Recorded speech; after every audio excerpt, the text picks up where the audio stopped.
قبر میں ایک سے زیادہ تدفین ہو رہی. بھائی یہ ARY والوں نے پوچھا ہے نا, یہیں ریکارڈ کرا دوں. یہ اچھا, یہ ARY پہ چلے گا یہ شام کو نا, تو اس لیے کچھ سوال پوچھیں, میں ذرا ریکارڈ کروا دوں. آج کل قبرستانوں میں ایک مردے کے اوپر دوسرا, دوسرے کے اوپر تیسرا, اور مردوں کے پارٹس بھی بعض دفعہ مارکیٹ سے شارٹ. مردہ دفنایا آپ نے, اگلے دن دیکھا ابا ہے, گردہ نہیں ہے ابا کا. صحیح ہے نا, ابا ہیں, کچھ چیزیں ابا کی ہیں, کچھ چیزیں ابا کی غائب ہیں. خیر ARY والوں کی طرف سے کچھ سوالات ہیں. ایک ہی قبر میں ایک سے زیادہ تدفین ہو رہی ہے, یہ کتنا مناسب ہے؟ سوال, اگر ایک فیملی کے نہ ہو اس کے بارے میں کیا حکم ہے؟ آج کل قبروں میں فلور بنا دیتے ہیں, اس کے بارے میں کیا حکم ہمارے دین اسلام میں؟ ایک ہی فیملی کے ایک سے زائد ممبرز کی ایک ہی قبر میں تدفین کے بارے میں کیا شرعی حکم ہے؟ ٹیم سرعام نے, ARY نہیں سرعام, سرعام ARY کہیں, ٹیم سرعام نے یہ اہم مسئلہ اٹھایا ہے, ذرا رہنمائی فرما دیں. دیکھو نبی صلی اللہ علیہ وسلم کی سیرت میں ہمیں یہ ملتا ہے, جو آپ صلی اللہ علیہ وسلم کا عام معمول ہے, جو شریعت کا حکم ہے, جس میں میت کی کا اکرام بھی ہے کہ ہر میت کو الگ قبر میں غسل کفن دے کے بالکل قبلے کی طرف کروٹ کر کے اس کو لٹایا جائے. آج کل ایک یہ بھی مسئلہ ہے کہ صرف میت کا چہرہ قبلے کی طرف موڑ دیتے ہیں, یہ غلط ہے. پورا کروٹ کے بل اس کو قبلے کی طرف لٹانا چاہیے. سمجھتے ہو کہ نہیں سمجھتے؟ ایک مسئلہ تو یہ ہو گیا. دوسری بات یہ ہو گئی کہ ہر میت کو الگ قبر میں دفنانا لازم ہے, واجب ہے. یہ ہر میت کو الگ قبر میں دفنانا واجب ہے. مجبوری کے حکام الگ ہیں, وہ مجبوری کے حکام کیا ہیں وہ میں بتاتا ہوں. اب گورنمنٹ کہتی ہے, یہ قبرستان والے کہتے ہیں یہ اتنا قبرستان بھر گیا ہے, آبادی اتنی پھیل رہی ہے, چاروں طرف آبادی ہو گئی ہے, ہم جگہ بھی نہیں بڑھا سکتے, اور مجبوراً جب جگہ ہی نہیں ہے تو کیا کریں گے, پرانی قبر کھود کے ہی دفنائیں گے نا اس میں. تو اس کا حل یہ ہے کہ بھائی کراچی سے آپ حیدرآباد جاؤ, جگہ ہی جگہ ہے, اتنی بڑی بڑی جگہیں ہیں, تو گورنمنٹ کیوں نہیں ان جگہوں کو, اگر وہ لوگوں کی ذاتی جگہ ہے تو خرید کے وقف کر دے. مردوں کو دفنانے کے انتظام یہ کس کے ذمے ہے؟ یہ بھی حکومت کے ذمے ہے نا. مینجمنٹ سے متعلق جو بھی کام ہوتے ہیں وہ گورنمنٹ کے ذمے ہوتے ہیں. تو گورنمنٹ کو چاہیے جگہ لے اور وہ وقف کر دے بھائی یہ کس کے لیے, تاکہ لوگ اپنی میتوں کو شہر سے تھوڑا باہر لے جائیں. لیکن گورنمنٹ اس بارے میں کچھ کرتی نہیں ہے. اگر گورنمنٹ یہ نہیں کرتی تو لوگوں کو پرائیویٹلی یہ کام کر لینا چاہیے. ہمیشہ سے مسلمانوں میں ایسا ہوتا رہا ہے, مالدار لوگ جگہ خرید کے قبرستان کے لیے وقف کر دیتے ہیں. ساری زندگی آپ کے لیے ثواب کا ذریعہ ہے, میت کا اکرام ہو رہا ہے, اس کو الگ قبر مل رہی ہے, تو یہ بھی بہت بڑا ثواب ہے, بہت بڑا صدقہ جاریہ ہے. تو مالدار لوگوں کو چاہیے بھائی کراچی میں یا کراچی سے باہر تھوڑا سا نکل کے جگہیں خریدیں, زمینیں خریدیں اور قبرستان کے لیے وقف کر دیں, تاکہ میت کی جس طرح ہمارے یہاں بے اکرامیاں ہو رہی ہیں, ایک قبر میں ابھی ایک میت کے جسم بھی کافی حد تک سلامت ہوتا ہے, اسی میں دوسرا رکھ دیا جاتا ہے, اسی میں تیسرا رکھ دیا جاتا ہے. پھر مرد اور عورت کی قبریں ایک ایک ساتھ بن رہی ہیں, جو غیرت کے بھی خلاف ہے, حمیت کے بھی خلاف ہے. تو یہ غلط طریقہ ہے. سمجھتے ہیں کہ نہیں سمجھتے؟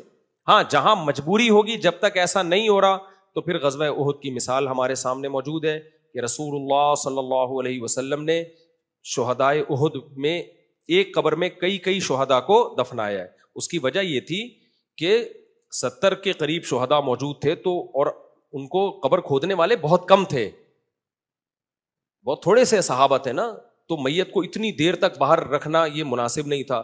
تو وہاں مجبوری تھی. تو مجبوری میں بھی پھر ایسا نہیں ہوا کہ ایک قبر چھوٹی سی کھودی اور اسی میں 4 شہداء کو, نہ پھر قبروں کے لینتھ اور سائز کیا ہوتی تھی, وہ بڑی ہوتی تھی. تو اس میں 4 جیسے زلزلہ جب آیا تھا بالا کوٹ میں, تو وہاں بھی اب ہر میت کے لیے الگ قبر بنانا ممکن نہیں تھا, بہت زیادہ محنت کرنی پڑتی. تو وہاں بھی علماء نے فتویٰ دیا تھا بھائی آپ کئی میتیں ایک قبر میں دفنائیں اور اسپیس تھوڑی سی قبر کی زیادہ رکھیں. وہاں بھی یہ نہیں تھا کہ میت کے اوپر میت, میت کے اوپر میت, یہ ٹھیک نہیں ہے. تو اسپیس تھوڑی زیادہ رکھیں اور ایک قبر میں 4 5 6 میتوں کو دفن کر دیں. تو جہاں مجبوری ہوگی وہاں جائز ہے, لیکن اس میں بھی وہ طریقہ اختیار کیا جائے گا جس میں میت کی بے اکرامی کم سے کم ہو. اب میں اس کو نمبر وار بیان کر دیتا ہوں. سب سے پہلی بات, یہ کسی صورت میں نہ کیا جائے کہ عورت کی قبر میں مرد کو دفن کیا جائے, غیر محرم مرد کو, یا مرد کی قبر میں عورت کو دفن کیا جائے, یہ بھی بے اکرامی ہے. ٹھیک ہے نا. ادب کا تعلق حقائق سے نہیں ہوتا. لوگ کہتے ہیں بھائی مر کے مٹی ہو کے انہوں نے ختم ہی ہو جانا ہے, لیکن کوئی بھی عزت دار عورت یہ مرنے کے بعد بھی یہ گوارا نہیں کرے گی کہ میری قبر میں کسی غیر محرم مرد کو دفن کیا جائے. حتی الامکان اس کی کوشش کی جائے کہ مرد کی قبر میں غیر محرم عورت نہ ہو اور غیر محرم عورت کی قبر میں غیر محرم مرد نہ ہو, یعنی مردوں کو مردوں کے ساتھ اور عورتوں کو عورتوں کے ساتھ دفن. یہ مجبوری میں بتا رہا ہوں, نارملی تو وہ طریقہ ہے جو میں نے بھی آپ کو بتایا, گورنمنٹ زمینیں لے یا لوگ پرسنلی اپنے طور پر زمین خرید کے قبرستان کے لیے وقف کریں. دوسرا کام کہ اگر شدید مجبوری ہو تو پھر وہ طریقہ اختیار کیا جائے جو سعودی عرب میں ہے. جنت البقیع میں وہ کیا کرتے ہیں کہ جب بہت زیادہ پرانی ہو جاتی ہے قبر اور میت کے بارے میں ہوتا ہے کہ اب اس کے گوشت گل چھڑ کے بالکل ختم ہو گیا, صرف ہڈیاں باقی رہ گئی ہیں, تو پھر جنت البقیع میں وہاں کی سعودی گورنمنٹ یہ کرتی ہے کہ اس قبر میں دوسری میت کو دفنایا جاتا ہے, یعنی ان کو ہڈیوں کو تھوڑا سائڈ پہ لگا دیا جائے اور دوسری میت کو رکھ دیا جائے. ابھی ایک میت پورے طور پر ختم, باڈی اس کی ختم نہیں ہوئی ہے اور اسی میں دوسری میت کو ڈال دینا, یہ ٹھیک عمل, بولو بھائی, نہیں, یہ ٹھیک عمل نہیں ہے. تو سعودیہ والا طریقہ اختیار کیا جائے.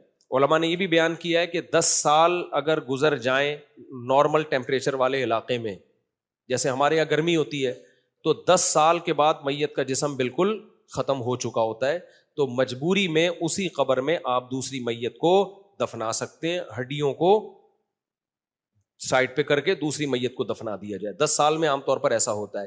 تو گورنمنٹ کو پہلی صورت کیا ہوئی, الگ جگہ لے. جب تک یہ نہیں ہو رہا تو پھر جو قبر 10 سال پرانی ہو چکی ہے اس کا انتخاب کیا جائے, نئی قبر, جو نئی قبر ہے اس کا انتخاب نہ کیا جائے. تیسرا یہ کہ یہ بھی ممکن نہ ہو تو پھر پورشن بنانے کی بھی گنجائش کہ اسی کے ساتھ دفن نہ کریں بلکہ اس قبر کے اوپر ایک دوسرا تختے رکھ کے ایک دوسرا پورشن بنا دیں, پھر تیسرا پورشن بنا دیں. یہ سب مجبوری در مجبوری کے احکام ہیں کہ ظاہر ہے میت کو کہاں لے کے جائیں, کہیں نہ کہیں تو اس کو ٹھکانے لگانا ہے نا, تو پھر ایسی مجبوری میں فلور بنا کے بھی دفنایا جا سکتا ہے. لیکن ہمارے ہاں ایسی مجبوریاں ہیں نہیں.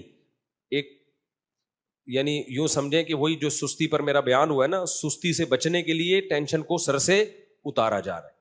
تو حتی الامکان پہ اس کی کوشش کی جائے کہ بھائی یہ یعنی جو قبریں پرانی ہو چکی ہیں ان میں دفن کیا جائے, اور اگر نئی قبر میں دفن کرنا ہے تو پھر اس میں پورشن بنا دیا جائے. تو مجبوری میں یہ جائز ہے, نارملی یہ جائز نہیں ہے. اچھا, فیملی کے بھی قبرستان ہوتے ہیں, اس سوال میں بھی یہ پوچھا گیا ہے. فیملی قبرستان میں بھی جاپان میں تو ایسا ہوتا ہے, جلا کے نا سارے کی بوتلیں ڈبے میں رکھی ہوئی ہوتی ہیں, دادی کی قبر ہے یہ, وہ جلایا ہوا ہوتا ہے. تو ہم ایسا تو نہیں کر سکتے. تو اب اگر کہیں گنجائش نہ ہو تو پھر مجبوراً یہ بھی, اس کی بھی گنجائش ہے, فلور بنا دیا جائے فیملی کے لوگوں کے لیے. تو یہ اس فیملی کا ہے, یہاں یہ دفن ہوگا, اس کے اوپر یہ دفن ہوگا. لیکن یہ سب مجبوری کے حکام ہے اور ہمارے پاس اسپیس کی کمی نہیں ہے.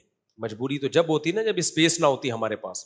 اتنی اسپیس پڑی ہوئی ہے یار, آپ ٹھٹھا چلے جاؤ, پورا راستہ خالی پڑا ہوا ہے. فیملی پلاننگ والے تو ڈراتے رہیں گے, بچے ہی بچے, او بھائی بہت زمین ابھی بہت بڑی ہے, زمین کا سینہ چھوٹا نہیں ہے.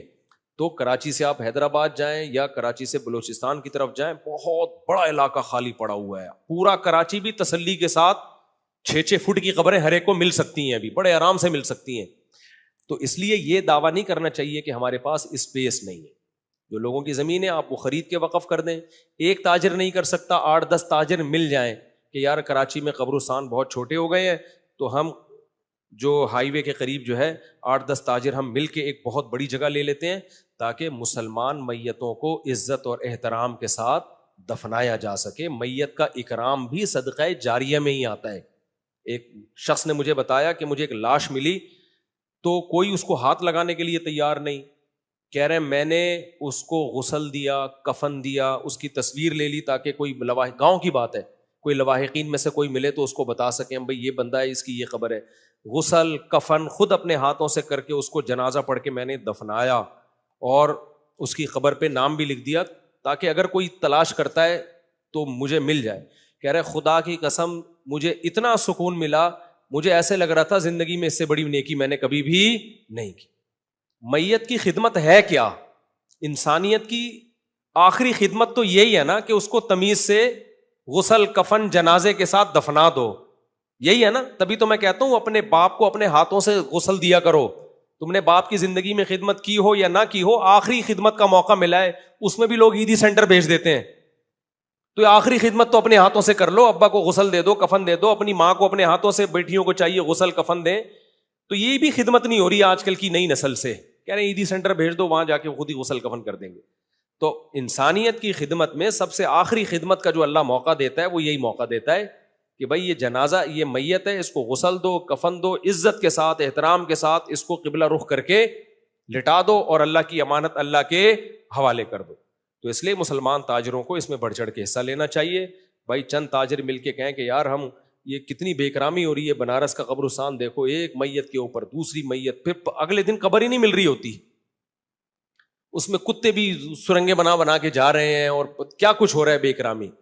تو ہم میں سے ہر شخص چاہتا ہے کہ ہمیں عزت کے ساتھ دفن کیے جائے. تو جو اہل اسلام دنیا سے جا رہے ہیں ان کے لیے ایسا انتظام کرنا چاہیے. یورپ امریکہ میں تو میں نے دیکھا ہے لوگ بہت مہنگی مہنگی زمینیں خرید کے وقف کر رہے ہیں, تو ہمارے یہاں بھی ہونا چاہیے. اللہ تعالیٰ عمل کی توفیق دے.